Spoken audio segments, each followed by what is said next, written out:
Hello, everybody, and welcome to today's New York Music Month Extended Play event. My name is Shira Gans, and I'm here for the Mayor's Office of Media and Entertainment. If you guys aren't familiar with us, we're the New York City agency that supports all the creative industries in New York.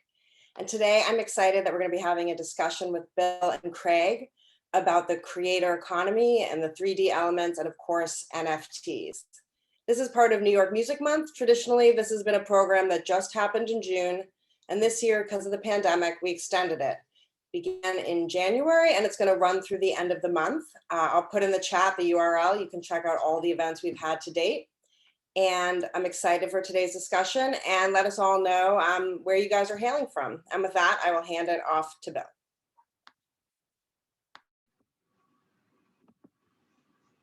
Hey, Shira. Hey, thanks a lot. This is actually Eric over here. And today we're going to be talking about the future of the creator economy and how 3D is so important in creating these worlds and how immersive worlds are going to be the primary means of people accessing online entertainment. We're also going to talk about collectibles and how do we make things really interesting. And then we're also going to talk about NFTs.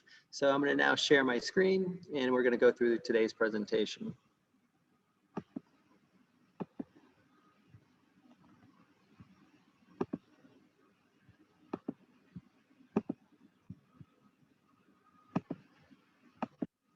Cool. So today's agenda, we're going to be covering three topics: immersive worlds, and how do we utilize 3D fantasy as a key online differentiator from the typical physical events, primarily around concerts. We're also going to talk about NFT collectibles and how do we get beyond the novelty of them. So we're going to focus on how do we create an NFT collectible that offers prestige, fun, but even utility. And specifically, we're going to be talking about NFTs as a ticket. We're also going to talk about the money and why are we going to be utilizing NFTs to distribute the funds into individual digital wallets and also for smart contracts so that everybody knows up front what everybody's getting. This direct-to-consumer experience also enables better fan experiences. And the reason why we say that is because this enables a whole new creator economy.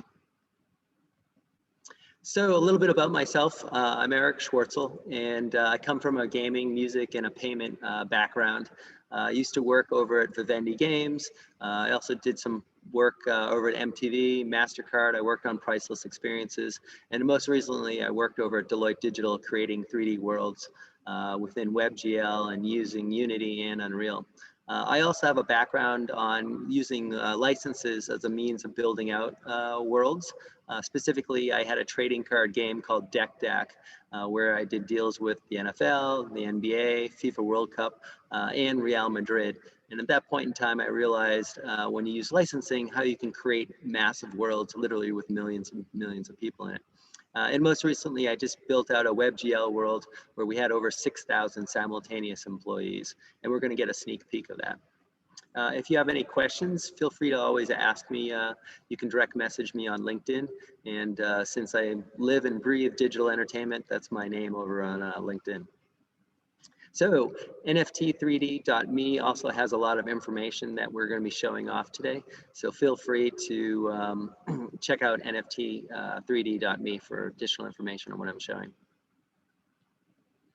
So I'm going to show you kind of like what a typical world is. This is a 3D immersive world where you enter into it. It's all WebGL and it's in a 3D environment where you use your keys to actually walk through the world. So you enter into the world, which is number one. You then do a photo booth experience, which you take a picture and then you have now a 2D picture with the experience of where you're going through that you can share online. You then go into the bar experience, and the bar experience literally can have 1,000 people, tens of thousands, maybe even 100,000 people in there, depending on how large of a world that we build out. We then go into the concert, and the concert is the main experience, and I'm going to show you what that all looks like on a finished one. And then, like any good concert, you have the merchandise room where you can then buy t-shirts and you can buy additional types of things. In some worlds that we're creating in the future, we'll also have NFTs that are for sale. And then you exit, and the exit usually has a follow-on video that shows people, hey, these are the things that are going to be happening next. So here's an example of a world.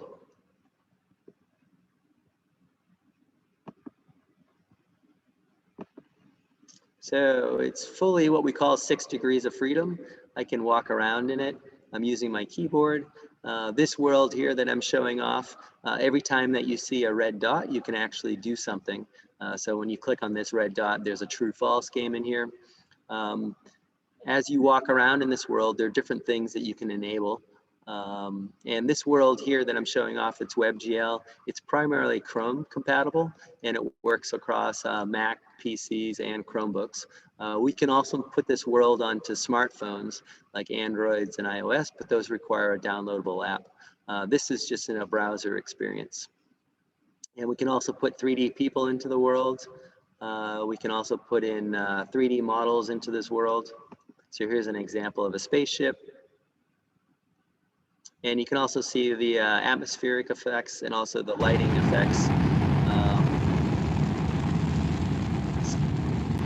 And then as I'm walking through this world, this is the bar that was in the diagram that we showed on the map. We can then also go into the talent parlor, and the talent parlor is where the actual concerts can take place. And so we're just going to go quickly into this one here. And this is the talent parlor. So now, let me get back to the presentation. So how are these shows all made? So we need 3 key ingredients. The first ingredient is we need the artist. So typically the musicians that we work with have a minimum of 2 million YouTube subscribers. Also, there needs to be at least one video that has about 50 million views. And the reason why we do this is because the production costs on these start at about $125,000 and they go up to about $250,000. So we want to make sure that we have recoup on our money, and it also becomes a profit center for everybody. When we create the show in the world, we work first with a storyboard, and we have photogrammetry, which is the walls or their environment. We then take the artist, the musician, and we put them into a green screen room. And then we take both the photogrammetry world and the green screen room, and we put them into a game engine. Typically on the marketing side, we need about a 4-week minimum for ticket sales, and then also to create the NFTs. And we usually want something unique as an offering for the consumer. And so for the next couple of shows that we're offering, we take the immersive backgrounds and we create those into NFTs. We also do a lot of meet and greets with the artists. So we try to do things that the fan really wants. And that's how we kind of separate our shows online from a typical physical show. So here's a sample example of a performance storyboard where we sit down with the artists, we ask for a set list, so all the different songs that they're going to be performing, and then we also ask for all the lyrics. And then based on the story that the artist wants us to do is how we actually create the backgrounds. Typically the backgrounds are also in photogrammetry, so we kind of immerse both the real world, which is photogrammetry, and then also we put in assets in there that kind of create this fantasy experience. And so this is an example of what one of the storyboards looks like for a concert. This is the green screen, and so it's a fully, I'm actually in a room right now, if you can see where I'm at. I'm in the studio here in Miami. We also have a studio in New York City. 2 thumbs up to New York City. And this room is a completely green screen, and then you can see kind of an example of the musician that we record on green screen. And then we take that musician and then we put them into a photogrammetry world. Here's an example of one of our photogrammetry worlds. The way photogrammetry works is we take pictures. They're high resolution pictures. We use a Canon 5DR camera, which is 50 megapixels. We then take lots and lots of pictures of a real room. This is a real location. And then we overlay those on a point cloud. And then we take that point cloud and then we put it either in Unity or Unreal game engine. And then we take the green screen person and we put them into this photogrammetry room. As you can see, our rooms are very photorealistic. We can do things up to 16K.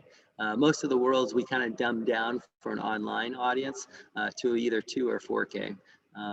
But depending on what the platform is, we can do it up to 16K. Here's an example of a green screen person into our photogrammetry room. What's unique about this is we're actually demonstrating this within a Quest 2 environment. So the Quest 2 becomes the camera person. And as you can see, we can kind of zoom in and out and left and right, and we can also zoom in on the person. So that green screen person we've overlaid into this photogrammetry room. And this is all really remarkable technology, considering the price point on all this stuff is about $125,000. Something like this typically would have cost millions of dollars several years ago. So now let's show you an example of an NFT ticket.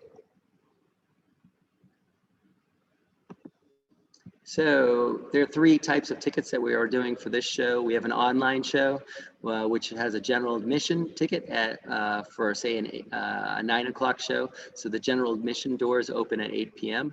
And then we also offer VIP tickets. And that's typically a meet and greet that we do with the artist before the concert takes place. We then also have physical tickets.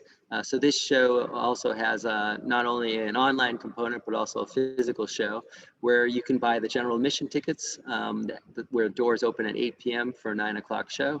We then offer VIP tickets where you can sit down and do a meet and greet with the artist. And those allow at 6 p.m. And then we're even doing a dinner with this one.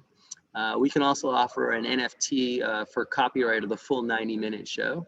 So that's a unique offering. And then we're starting to fool around with NFTs where you get a % ownership of the total online sales. That's typically a DAO where all the owners have a digital wallet, and then 72 hours at the end of the show, they get 1% of the total online proceeds.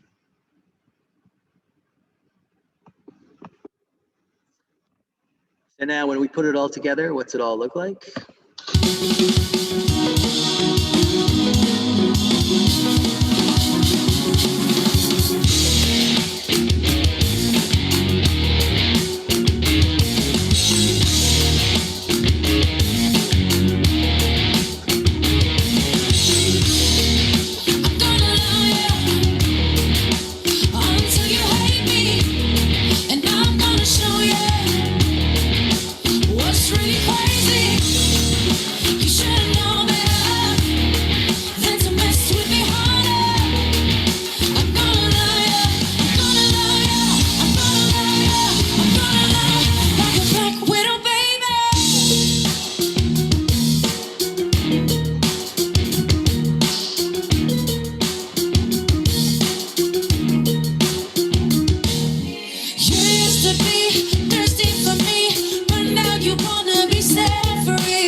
Cool.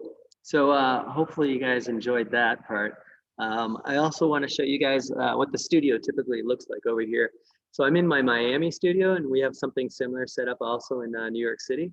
But instead of it being a black background, we have a green background.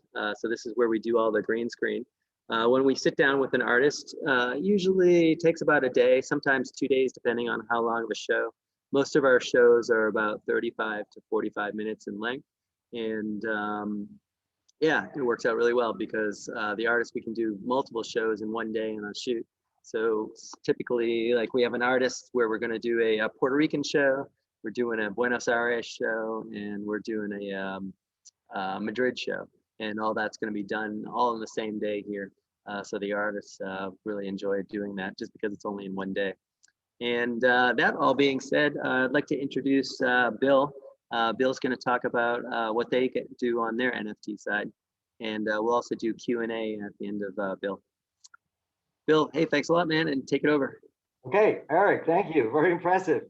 It's come a long way since I last saw your demo, and I like it. So let's see, I'm going to get into the NFT space for artists and NFTs focused on artists. So I'm going to share my screen. I'm going to open up this deck, and we're going to walk you through our deck here. Let me go full screen on this, and should be ready. Okay, let me see. Okay, so everyone knows about the NFT space and how fast it's growing and how fast people are creating NFTs.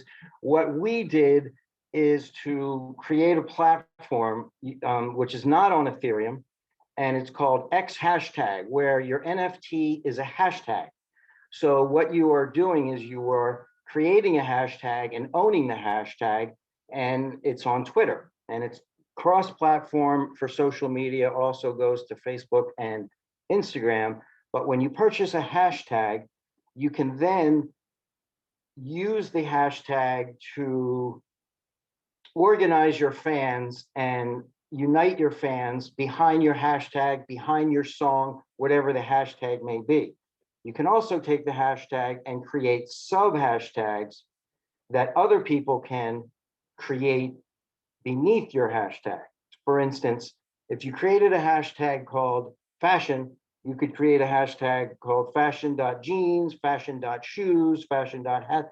So it would all be relative to that hashtag. So that's the basic principle behind the hashtags here. So I'll get into it now. So you need a wallet, just like any other NFT creation where you store your NFT, and it's compatible with this social media. So it's very social media based, the hashtag NFT platform.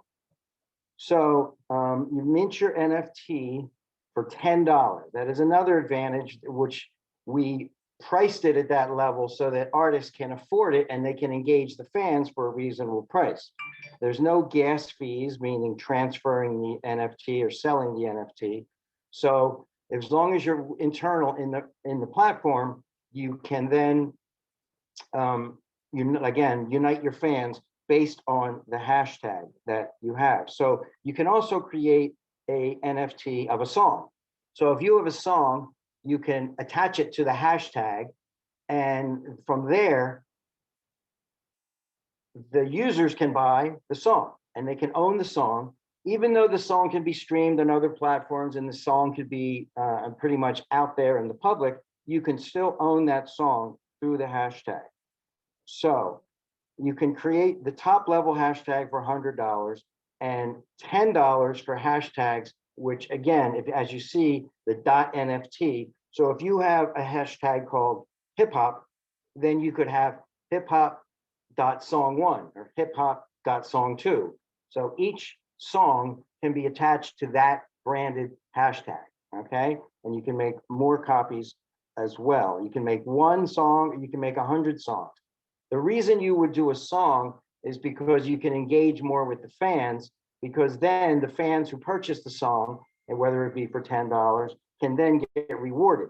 They can get privileges. They can have access to chat rooms and VR rooms, which of course, Eric has just showed us some VR rooms.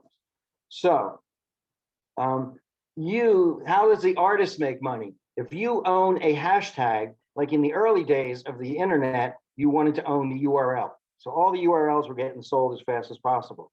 The same principle is going to be backed up on this platform where you own the NFT based on a hashtag. So popular hashtags are going to be, like I said, hip hop, fashion, hashtags like that are the ones that we're going to sell first. So now you have a bunch of fans who bought an NFT, okay? They invested in your song, they invested in your product. So now you want to reward the fans. Here's a VR room. And if you go back to Eric's presentation with VR rooms, you can have people in those rooms. They could be avatars of people who can have access directly to the artist. So the artist can say on Friday night at 10 o'clock, I'm opening up a VR room for anyone that owns this hashtag or this NFT. And those people would be like the super fans. So they can have access to these VR rooms. You can also have Discord rooms. You can have private rooms that are just accessible to those with the NFT and those with the hashtag. So again, there's gasless transactions, so there's no fees between the wallets when you're using and changing and exchanging NFTs within the platform. Okay, once again, we're using Twitter as the basis for owning the hashtag, because when you own the hashtag, which is an NFT, it's all available on Twitter, and your proof of tweet, of course, is a time and date stamp when you purchase that hashtag. So it's very clear who owns it and when you own it. So social media, yeah, this is very similar, where you can trade hashtags and you can expand the hashtags to have sub hashtags, again, for the fans. Let me see if I can share my screen a little bit better here. Okay, sorry about that. So the artist, once again, the artist can engage with the fans who are part of the VR room and who have purchased the NFT from the artist. Okay, let's see. This is the part where the Discord channel will open up when you have your hashtag wallet connected to your NFTs. Then you'll get these rewards and you'll get access to the artist and the artist rooms, the chat rooms and VR rooms, and you can have more connections with the fans. So here's the architecture of the platform. Now the platform is a working platform now. It hasn't quite launched yet. We're still in beta testing. We're still, upgrading a few things, but overall the platform is working. You can purchase an NFT and you can own the hashtag, which is your NFT. Let's see, it has one of the things that it has that people are very concerned with is the energy level and the energy that it takes, because as most people know, a blockchain takes a lot of energy, takes a lot of electricity, and it's not the most green form of technology. But with this platform, we do not have redundant smart contracts. For instance, if you picture it as a spreadsheet, all of the information is on one spreadsheet. Instead of creating a spreadsheet for every single NFT, it'll all be on one document on the blockchain. So it's not redundant across the blockchain, which causes a lot of energy use. And there are some use cases here. Of course, I can get into more of this detail. I can be contacted after this presentation, but it is something that artists can use and engage with the fans. That's the basis of the platform. And by creating your hashtag, you own the hashtag, it's searchable on social media, and of course you can connect better with the fans. So that is the deck so far. I'll leave my contact information there, and we'll take it back to Eric. Hey, Bill, that was super cool.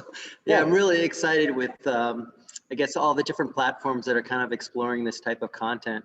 So now we're going to jump into a Q&A. So the first question was directed towards me, and it was talking about, actually, Bill, can you hit your video? Yep. Cool.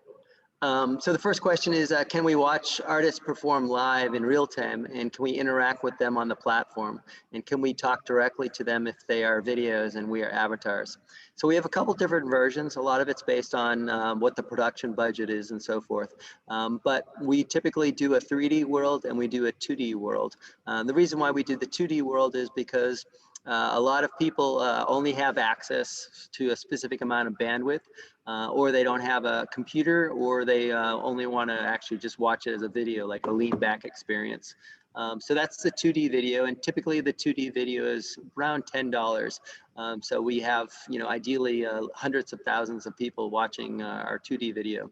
On the 3D video side, these can be live productions. It's a lot harder for us to execute on the live productions. So I would say 90% of this, we've only done one live show.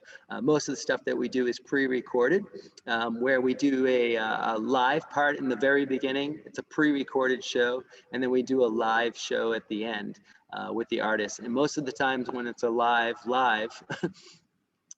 is that it's for the VIP audience where they pay extra so they kind of do like a meet and greet and so forth. People can create avatars within our world, and they can interact with other people in the world in the 3D version of this. We try to limit people to about 100 people per room, but we can do multiple rooms. And the reason why is because when you have over 1,000 people in a room, it gets a little chaotic. And so what we try to do is limit people to about 100 people per room, but we can actually support multiple people, thousands of people. The largest world that we've done so far is 600,000 simultaneous people. So we can support that. And we do expect to be doing a 1 million person show this year. I guess one of the other questions was, do I need to have a headset to watch this? No, so everything that we do is browser based.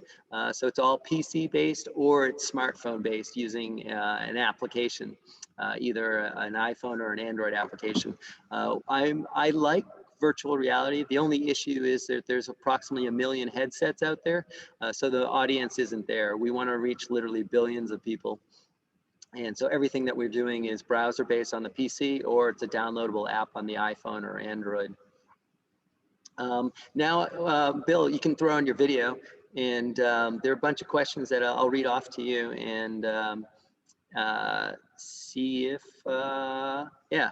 All right, so Bill, so the first question that we have for you is what happens if people want to use that hashtag, and how does this work if it was mixed within hashtags generated by people on the NFT chain? And then how do you see all the questions in the Google Doc by chance, Bill? Turn on, you're muted. I don't see the questions, but I could okay. answer Yeah, that. so I'll read them off to you.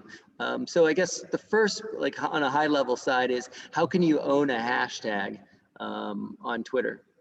So Okay, like for instance, if like somebody has something that's trademarked and stuff, how can you do that on Twitter? Okay, so by owning it, it's of course within Twitter, it allows you to search on Twitter that hashtag, the fans that have not only purchased it, but who own the hashtag, because even though the hashtag can be reproduced thousands of times, there's still going to be one NFT for that hashtag. So it doesn't mean people can't still use the hashtag or engage with the hashtag, but by owning that hashtag, you're going to get privileges from the artist.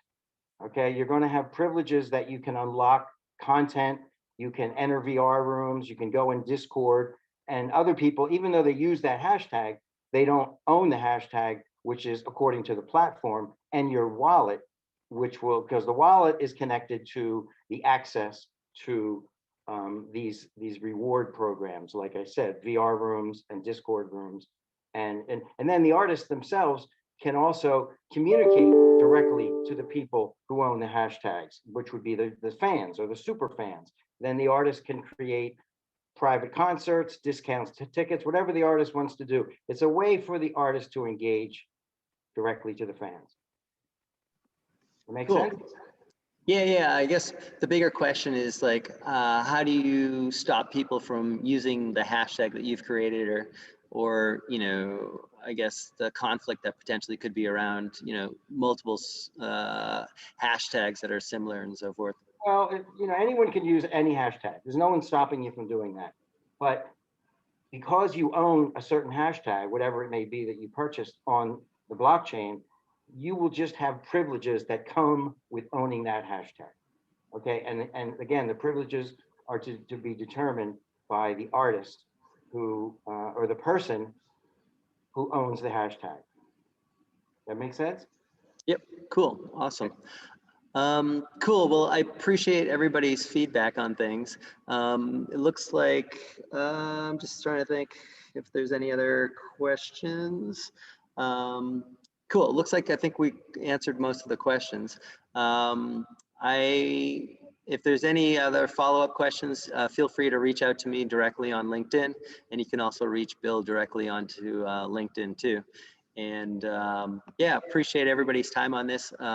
This is a fascinating, evolving topic, And as we kind of move forward, I'm expecting really amazing things to kind of be coming about on immersive worlds, NFTs, and this whole concept of doing direct to consumer platforms where we kind of skip the middle person and we just, the funds all get released directly to the creator within 72 hours of actually stuff being created. And I think those are kind of like the three main pillars of how things are kind of getting disrupted in this industry that we all work in. I'm having literally meetings every day here in Miami and in New York with artists that want to go directly to the consumer and create really unique things. And so I think you're just going to see, you know, disruption happening within this summer. Some really fun things. So again, thanks for everybody participating. Bill, Peter, and Shira, thanks again for your time on everything. Feel free to contact us directly, and thanks again.